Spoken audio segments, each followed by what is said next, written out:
The thing that started off budget movies was um it was kind of like getting into the mood of like making home films, and me and Bailey, we really liked making our own films. We showed them off to the family and everything, and it probably one of the best things that ever happened to it, to be honest. And yeah, we've been doing it ever since. So why stop now? Um, One thing I would say that's wrong with the budget movies channel is probably the word budget in it. Like, yeah, we make movies on budget, right? That's basically our whole slogan. Excuse me. Um, the whole idea around that is that you make something new out of old. You take things from others and make something new out of it. Like, yeah, sure, we might have copied a couple films, right? But that was from our perspective. We enjoyed those films that much. We wanted to see if we could put our own take on it. That's the way I look at it, anyways. I don't see it as copyright, but the whole part of it isn't really just to get fame or anything. It's merely just a hobby that we want to share with the world. We want to share our ideas with the community, not just to get famous. No, we don't want fame. We just want to show people, look, this is our thing. This is what we do. Do you like it? Do you not? You know what I mean? And yeah, we've been doing it ever since. Well, since we were like kids, really. Um, the first movie we ever did make, it wasn't published to the channel because we did make movies that weren't part of the channel for other reasons. One of those being that we were far too young in the films. But one of the first ones I remember making was kind of like Frankenstein's monster almost, and we had a bunch of fun with that. We don't get many people in the films nowadays because of like people just being judgmental and all that stuff. Um, we did have a lot of friends who came along and just had fun with it, you know. I wanted to be like those days, but you're never gonna get those days back. And one thing I wanted to say as well is that people can watch the films with a smile on their face. We make things for a variety of different people. Doesn't matter what you're into, we've probably made it already, or we're going to make it. Like, if you're into Marvel, Star Wars, 1920s stuff, you get the idea. We've probably done it, or we're going to be doing it. One thing I probably will not be doing is DC. Now, that's a hard one with DC. I don't watch it personally. I don't really like DC much. I mean, yeah, the films are alright, I guess, but I'm not a big fan of it. I wouldn't say that. Um, I wouldn't say I'm a big fan of it, no. Um, a lot of things that I've went into the films isn't just to show people what we can do. It's like, it's just, I don't really know how to say it, but you don't get a lot of people nowadays making their own films or anything like that. You get huge companies making films nowadays, which, in my opinion, isn't the best thing, because I would like to see everyone else doing what they want when they want. So taking ideas from films to make their own films. And I'm telling you now, I'm not going to be a big celebrity when I'm older. I'm not. I'm not going to be on Hollywood, Broadway, you name it. I'm not going to be on it. I merely just want to show everyone that home movie making is a thing. People can do it if they want to, if they have the courage to do it, in which I did. But eventually it will die off, and we will stop making films after a while. You know what I mean? But the whole thing that we can't wrap our head around is the whole idea of being on a budget. We're slowly coming out of a budget now. We're getting more props in. We're getting better editing skills. We're doing all we can, really, to show off that budget vibe. There are a couple films in mind that I've made that kind of simulate 90s vibes. They kind of give off that 90s vibe idea. Not entirely, but like kind of like that budget 90s vibe. I don't know how to put it, but you'll see it if you watch them. If you watch all of them, that is. Yeah.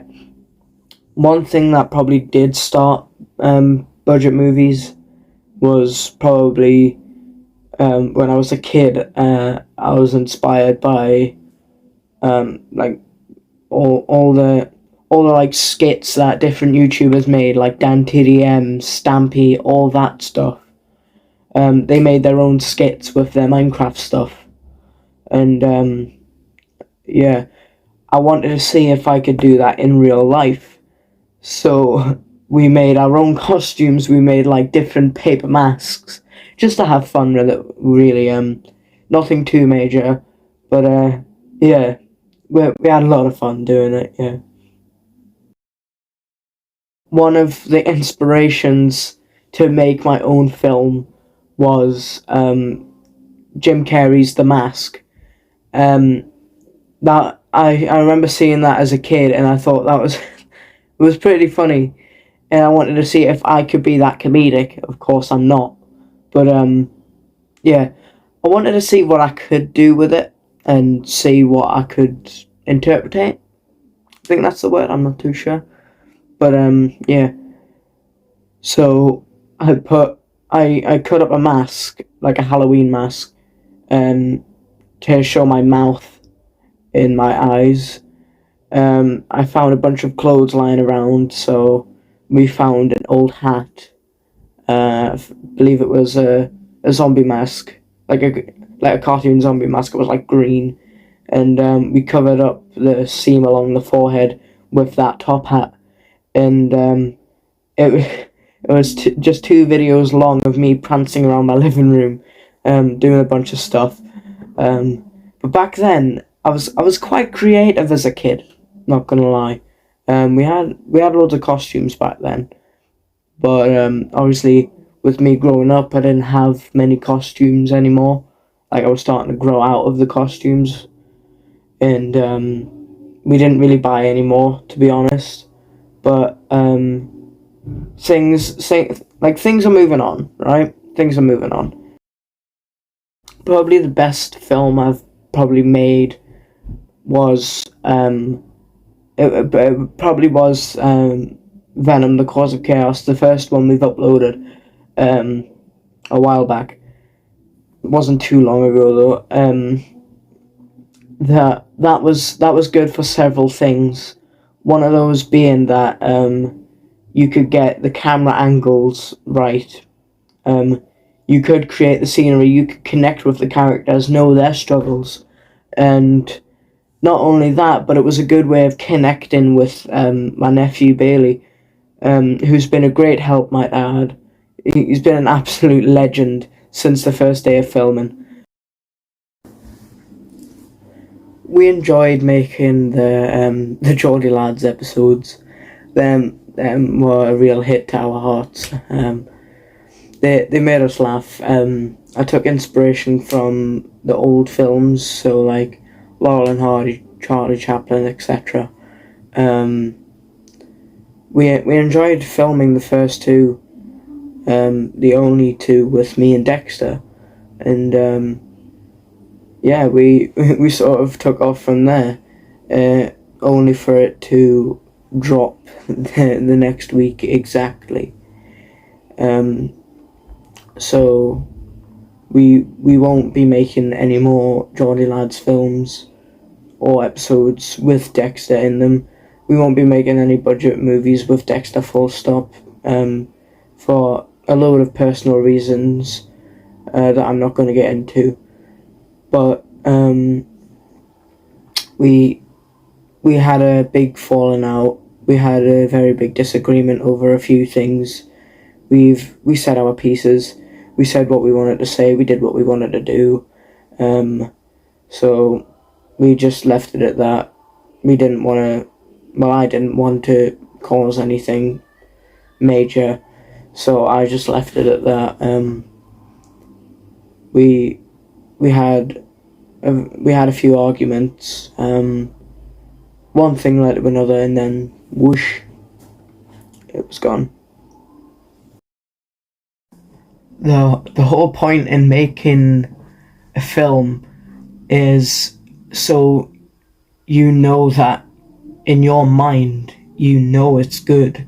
You know that you're going to enjoy it, not just for the audience. You don't want to worry about what the audience thinks. It's about what you think. You're making it. It's your idea. And, well, I've had that in my head for a long time, but now I'm starting to think, what does the audience want? Like, we're a bunch of actors who does a bunch of stuff. We want to connect with the audience, ask them what they want to see, and see what we can do about it. I mean, I've took suggestions from people who've watched the channel in person. I've asked them, what would you like to see? And they either go, just do what you want, or they give me suggestions that might not be good for YouTube, for a lot of reasons that I'm not going to get into. But, yeah. I mean, we've tried making films that have quite a lot of action into it, but you have to get it right. You have to get it right, spot on. There are films where I have actually written them up. Others we just, the whole point in being budget movies is that we wing our films with one scene. If that scene isn't good enough, then we'll do it like once or twice more, see which one's best. Either that, or we just make up the scenes off the top of our heads. That's the usual way we got into it, and that's how we were more creative with the ideas, instead of just writing it up like we do now. And which I did think wasn't the best thing at the time, but we also had a lot more fun when we winged it, because we had so many ideas that we were going to put into this, and yeah, it didn't really go as planned. There have been a few movie ideas in mind that we are going to write up. We are going to do them in the future. It's just getting the times right and getting people together who will agree to do that permanently for when the time is right. You've got to plot, like, you've got, not only have you got to write, but you've got to plot, like, when is this gonna come out? What time is appropriate for it to come out? And who is going to watch it? That's what you've got to think. And sometimes, well, most of the time, we do something similar to winging the films. It comes out of head, and we just scratch all ideas basically, and we just focus on what we want to do for that specific moment.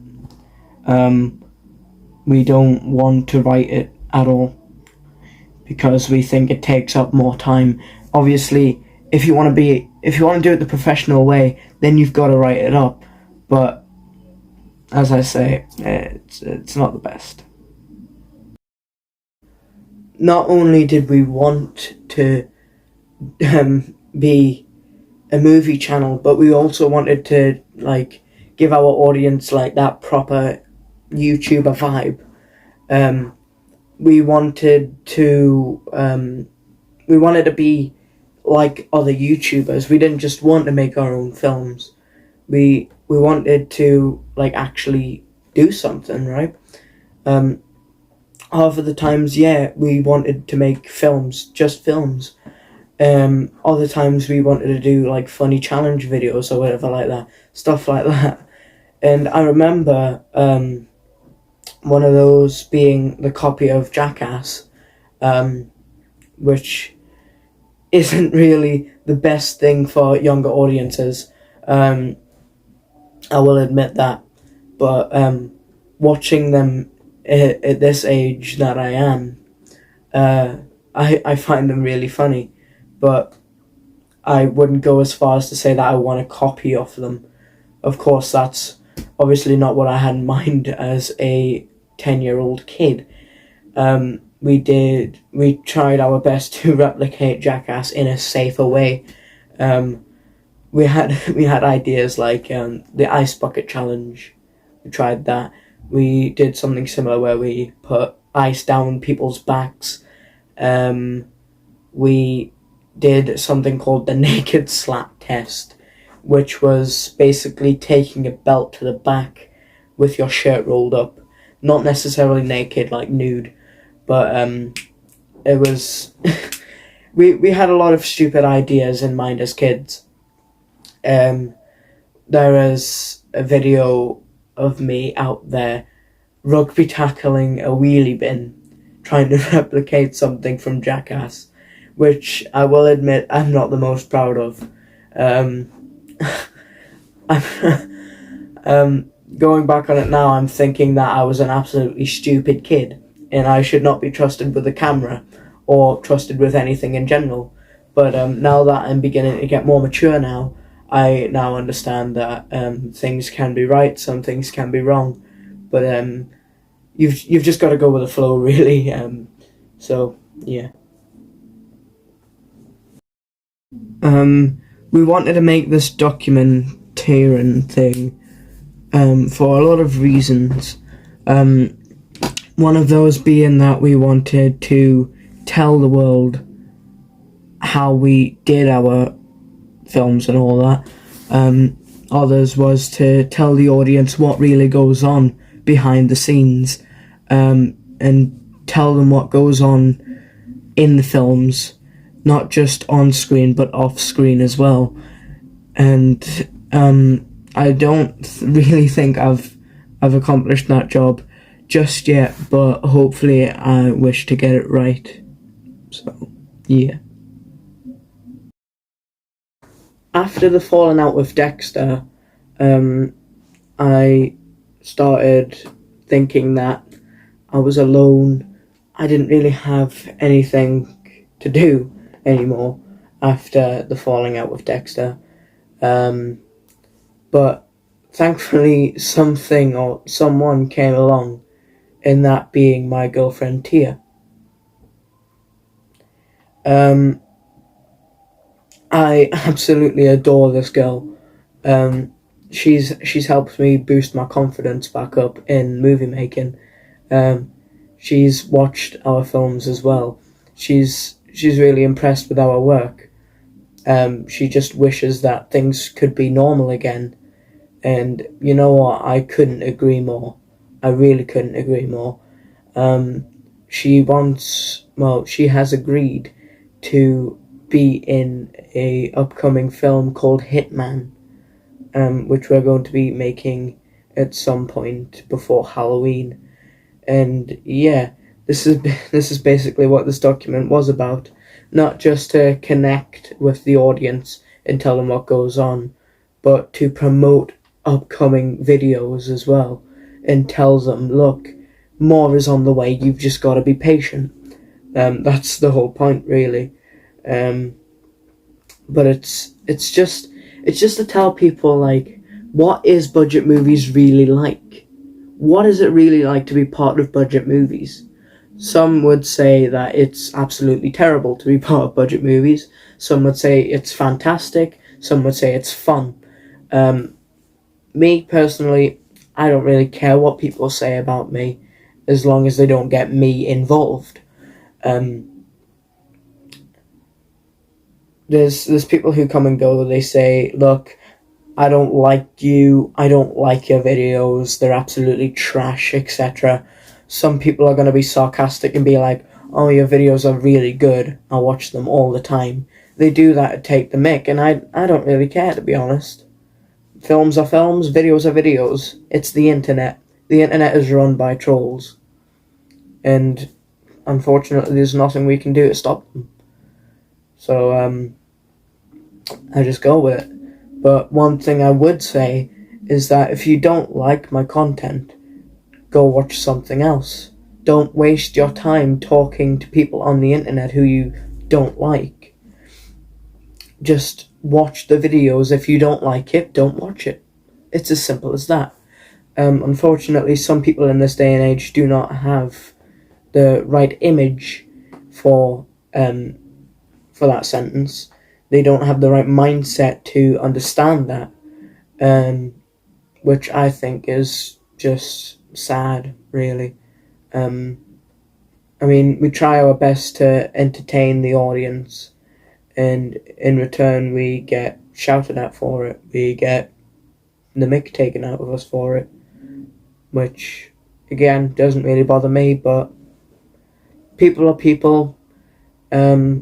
Mainly just kids, so kids will be kids. And, yeah, the internet is the internet. We can't change it. We can't change the opinion of the whole internet or the whole world.